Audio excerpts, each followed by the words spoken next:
Good afternoon. I'm here with Norm Watt from BAC at the Australian Innovation Exhibition. Good afternoon, Norm.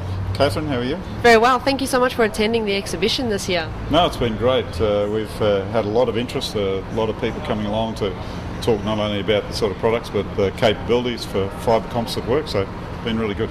Fantastic. So tell me a little bit about what it is BAC does and what you have here on show today. Sure. We do what we call fibre composite, so that's fiberglass, carbon, Kevlar, those sort of things. Basically anything non-metallic. We'll combine it then with a core, so it might be a foam or timber or something, and that's generally to meet a specification or to solve a problem. Fantastic. So how does that work when it comes to the neocot, for example? Right, the neocot's for a neonatal, or the premature babies, up to about 1 kilogram. They need to be able to be kept heated, have all the medical equipment supplied, oxygen, those sort of things. So this is a fibre composite housing, which is very good for insulation. It's also very light.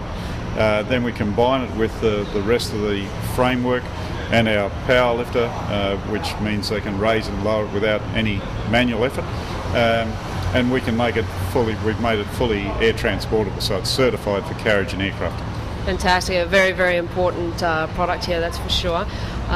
Yeah, it's basically in every major hospital in Australia now, and we've also started to penetrate into the European market, so it's very attractive. And Australian invented? Yes, it is. A gentleman named John Grant Thompson, who originally did the invention, and he was also associated with our adult version as well, the Mobile Intensive Care Rescue Facility. And he now works with me, and we're doing a lot more expansion. That's fantastic. So, Norm, what are some of your biggest challenges at the moment? A lot of our challenges in the engineering field is the engineers don't understand the materials. At the universities, they're not necessarily trained in fibre composite work, so we spend a lot of time actually convincing people as to the value of the materials. The rest of it is just basically trying to identify the areas where it's most suitable.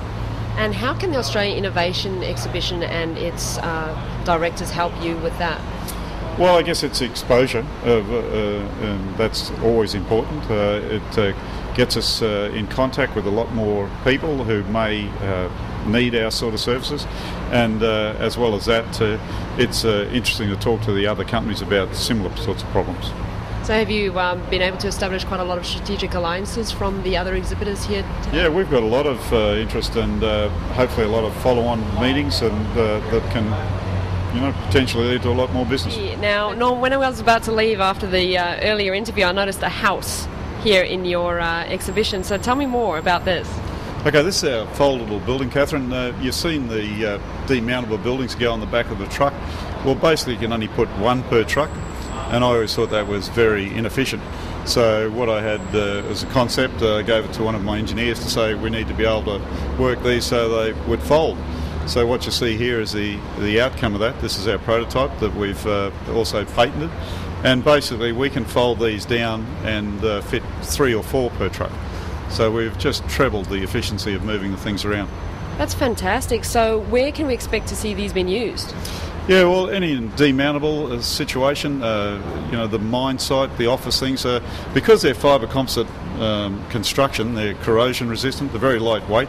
This only weighs about 1.2 tonnes, so it's easily movable by forklift. It's also fully insulated because we have foam core in the thing. So also emergency housing for disaster relief, those sort of things. And they're also air transportable because we've designed them so that they'll fit inside aircraft such as Hercules. That's fantastic. So very practical, obviously. Yeah. How does it work? Can you give us a demonstration? Basically 2 people can manually raise the thing, or you can use a crane, but it's as simple as just winding on this, and as you see, it goes up quite easily. You do both ends of that, the walls go out, and then you just raise the end walls, and the whole thing is locked together and all secure. Well, that's fantastic. Thanks so much for giving us that demonstration, Norm, and good luck with it. Thank you.